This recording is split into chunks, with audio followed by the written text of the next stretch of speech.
আলহামদুলিল্লাহ আমাদের এই ভাই তিনি স্থানীয় ইমাম সাহেবের দাওয়াত তিনি আলহামদুলিল্লাহ ইসলাম গ্রহণ করবার জন্য সম্মত হয়েছে। স্বেচ্ছায় সরকারে তিনি ইসলাম গ্রহণ করেছেন। আমরা দেখতে পারি না শাহাদাত গ্রহণ করেছি। আশহাদু আল্লা ইলাহা ইল্লাল্লাহ ওয়া আশহাদু আন্না মুহাম্মাদান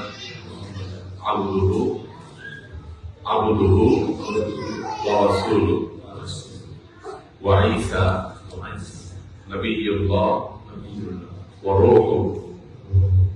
আল্লাহু আকবার, আল্লাহু আকবার, আল্লাহু আকবার, আল্লাহু আকবার, আল্লাহু আকবার।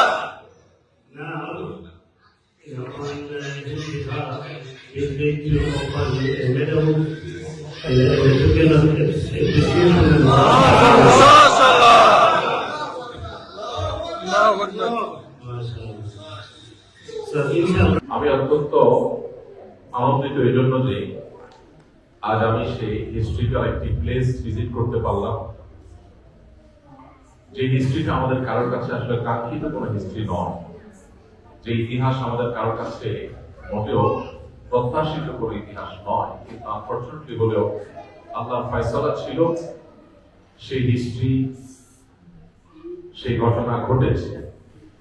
আজকে আমরা ক্রাইস্ট চার্চের যে মসজিদের নূরের মধ্যে একত্রিত হয়েছি, এটা সেই মসজিদ যেখানে সেই সন্ত্রাসী হামলায় স্পটে আমাদের 43 জন ভাই বোনকে আমরা হারিয়েছি এবং সর্বসাকুল্যে 53 জন মানুষকে আমরা হারিয়েছি।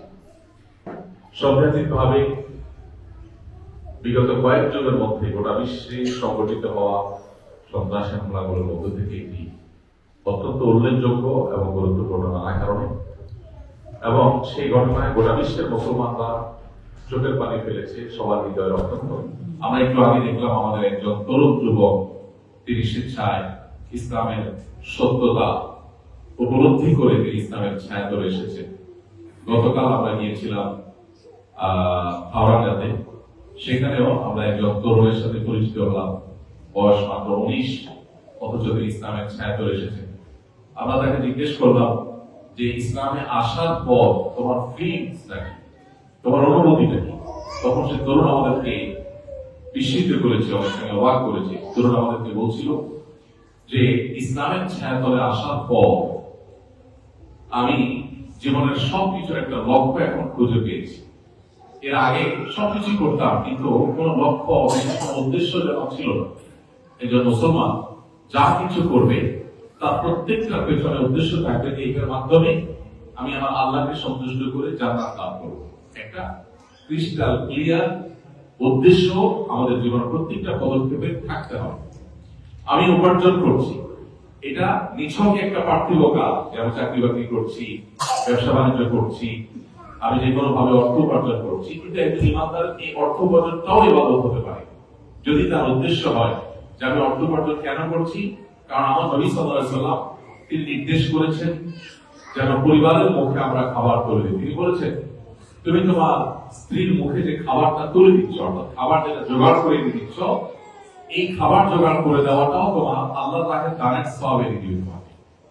তবে ইমানদার যখন হালাল উপার্জন করছে এই উদ্দেশ্যে যে আল্লাহ আমার উপরে আমার স্ত্রী, সন্তান, ভাই বোন, মা বাবা, আত্মীয় স্বজন, প্রতিবেশী, অনেক মানুষ যখন দায়িত্ব দিয়েছেন, আমি উপার্জন করতে এসেছি কেন?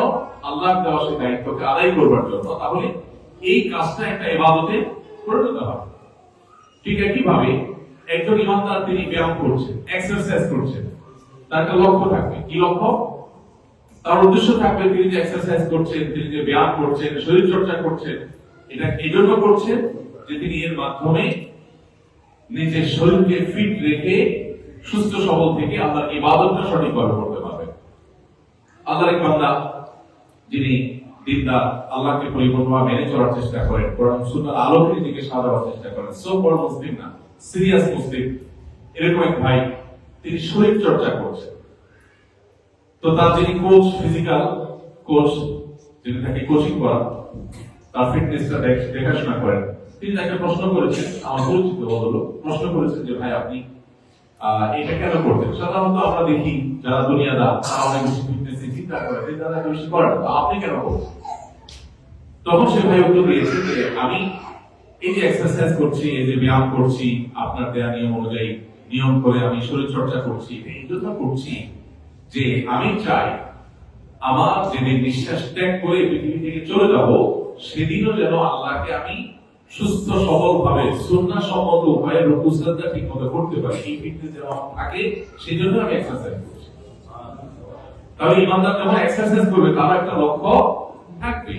ইমানদার যখন ফ্যামিলি নিয়ে রিফ্রেশমেন্টের জন্য বাইরে কোথাও বের হবে, লং ট্যুরে যাবে, কোথাও ঘুরতে যাবে, তারও একটা উদ্দেশ্য থাকবে যে আমি এই রিফ্রেশমেন্ট কেন করছি, যাতে করে এরপর আবার এনার্জি আমার শরীরে তৈরি হবে, সেটা দিয়ে আল্লাহর ইবাদত আমি কত করতে পারি। তাহলে ঘুরে ফিরে একটা লক্ষ্য, একটা উদ্দেশ্যের দিকে আমাদেরকে নিয়ে যাচ্ছে। তো আমি অবাক হয়েছি, বিস্মিত হয়েছি এই সেই নিউজিল্যান্ডের তরুণ যুবকের কথা শুনে। যে তরুণ যুবক বললেন যে আমি ইসলাম গ্রহণ করার পরে দেখতে পাচ্ছি আমার প্রত্যেকটা কাজের একবারে সুনির্দিষ্ট লক্ষ্য আছে, উদ্দেশ্য আছে, পরিষ্কার একটা লক্ষ্যের দিকে আমি এগোচ্ছি, আমি ইন্সপিরেশন পাচ্ছি কাজের জন্য, কারণ আমার একটা লক্ষ্য আছে। আর ইসলাম গ্রহণ করবার আগে আমি এই কাজগুলোই করতাম, কিন্তু এগুলো কোনো লক্ষ্য আমি খুঁজে পেতাম না। ধরো যাক একজন মানুষ, তিনি আল্লাহর প্রতি বিশ্বাসী, তিনি এক্সারসাইজ করছেন, তো এক্সারসাইজ করে কি হবে? সুস্থ থাকবে। ফাইন, সুস্থ থেকে কি হবে? সুস্থ থেকে এরপর কি হবে? মরে তো যাবে একসময়। তার অ্যাকচুয়াল অ্যাচিভমেন্টটা কি? সুস্থ থাকা, সুস্থ আমি কদিন থাকবো, একটা সময় শেষ হয়ে যাবে সুস্থতা। তাহলে আমার অর্জনটা আসলে এমন বহু মানুষ আছে আমাদের আশেপাশে, আমরা তাকে দেখতে পাবো যারা হাড় ভাঙা পরিশ্রম করে, গাদা খাটুনি দেয়, অনেক কষ্ট করে, উপায় উপার্জন করে। তাকে জিজ্ঞাসা করা হয় এগুলো তুমি কেন করছো, পরিষ্কার কোনো উদ্দেশ্য দিতে পারবে। সে খেয়ে পরে নিজে সুস্থ সবল থাকছে, একটা পর্যায়ে সে মারা যাবে।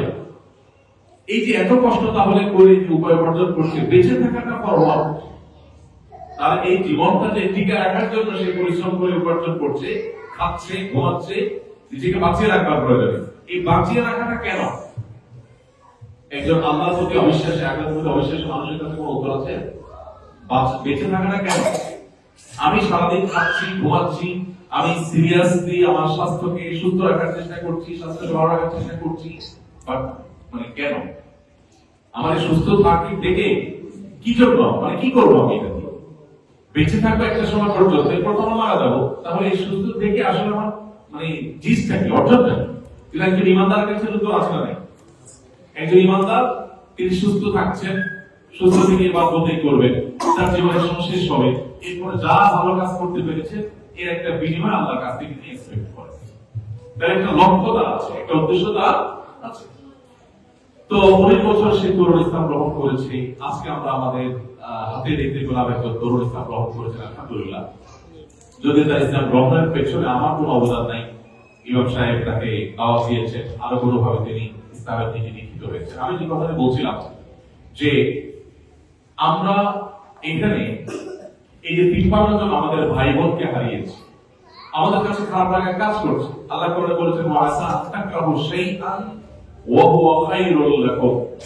বহু ঘটনা তোমাদের কাছে কষ্টদায়ক মনে হয়, বেদনাদায়ক মনে হয়, তোমাদের কাছে ভালো লাগে না, অথচ সেই ঘটনার পেছনে লুকায়িত আছে তোমাদের জন্য কোনো না কোনো কল্যাণ। তো আমরা নিউজিল্যান্ডের এই ক্রাইস্ট চার্চে সন্ত্রাসী হামলা, সেই হামলায় যারা মৃত্যুবরণ করেছেন তাদের মৃত্যুতে আমাদের মন খারাপ হয়েছে, আমরা সবাই কেঁদেছি, এমনকি এদেশের মানুষও কেঁদেছে। এদেশের তৎকালীন প্রধানমন্ত্রীর যে ভূমিকা গোটা পৃথিবীতে সেটা প্রশংসিত হয়েছে, আলহামদুলিল্লাহ। তো আমরা সেই ঘটনার সুফল এখন দেখতে পাচ্ছি। এমনকি কখনো দেখা গেছে যে মুসলমানদের প্রতি এখানে এদেশে যেভাবে সিম্প্যাথি প্রকাশ করেছে দেশের সর্বস্তরের মানুষ, এদেশের পলিটিশিয়ান থেকে নিয়ে গোটা বিশ্বের মানুষ যেভাবে সিম্প্যাথি দেখিয়েছে, আজও তার ধারাবাহিকতা বা তার ধাক্কায়, তার প্রভাবে আমরা যেমন দাওয়াতি কাজ করতে পারছি, ঠিক এমনি ভাবে ইসলামের দিকে দীক্ষিত হওয়ার পরিমাণ দিন দিন বেড়ে চলেছে। তো এই জন্য ভাইরা আমাদের জীবনে এখান থেকে যে পাঠ আমরা গ্রহণ করতে পারি, যে শিক্ষাটা আমরা নিতে পারি, সেটা হলো আমাদের জীবনে যত কিছু ঘটুক, বাহ্যিক দৃষ্টিকোণ থেকে অপ্রীতিকর আমার কাছে খারাপ লাগছে, কিন্তু আমি ধৈর্য ধারণ করতে পারি, মেনে নিতে পারি, তাহলে এর পিছনে লুকাইতে থাকবে কোনো না কোনো কল্যাণ ইনশাআল্লাহ। আল্লাহ আমাদেরকে এখান থেকে শিক্ষা গ্রহণ করবার তৌফিক দান করুন। সেই সাথে আমাদের অনেকে আছে এখানে, পরিবার ছাড়া আর অনেকে থাকবে যারা প্রিয়জনকে হারিয়েছেন। আল্লাহ তাআলা তাদের সবাইকে সান্ত্বনা গ্রহণ করার তৌফিক নসিব করুন। আল্লাহ তাআলা তাদের দিলকে প্রশান্ত করে দিন। আসুন্নাহ ফাউন্ডেশন, উম্মার স্বার্থে সুন্নাহর সাথে।